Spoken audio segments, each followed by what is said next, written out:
আমরা আর্টিস্টরা আসলে ফুলের মতো, এখানে কোনো ধরনের পলিটিক্স সিন্ডিকেট এগুলো না করাটাই বেটার। আমরা আমাদের কাজের পরিচয় আসলে মানুষের মন জয় করি।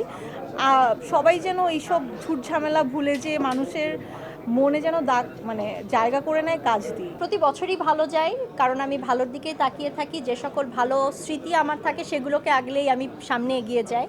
2024 ভালো গিয়েছে আলহামদুলিল্লাহ, এবং আমি আশা করছি 2025ও ভালো যাবে। যতটা হয় না এক্সাইটমেন্ট থাকে বা ভালো লাগাটা যখন কাজ করে যে একটা কাজ শুরু করছি, তার থেকে বেশি রিলিফটা লাগে বা শান্তিটা লাগে তখন যে আমি একটা কাজ সুন্দর মতো শেষ করতে পেরেছি। তো এখন বাকিটা আমি তো কনফিডেন্ট, আপনাদের ভালোবাসা নিয়েই সারা জীবন আমি কনফিডেন্ট, এটুকু বলতে পারি। রঙ্গিলা কিতাবের যেভাবে আমি সবাইকে প্রমিস করেছিলাম যে ক্যারেক্টারটা সবাই পছন্দ করবেন,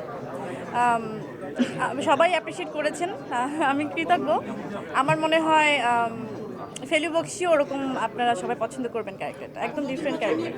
আলহামদুলিল্লাহ বেশ ভালোই সময় যাচ্ছে। 2024 আমার জন্য খুব অসম্ভব ভালো একটা বছর ছিল। হোপফুলি 2025ও ভালো একটা বছর সামনে আসতে যাচ্ছে।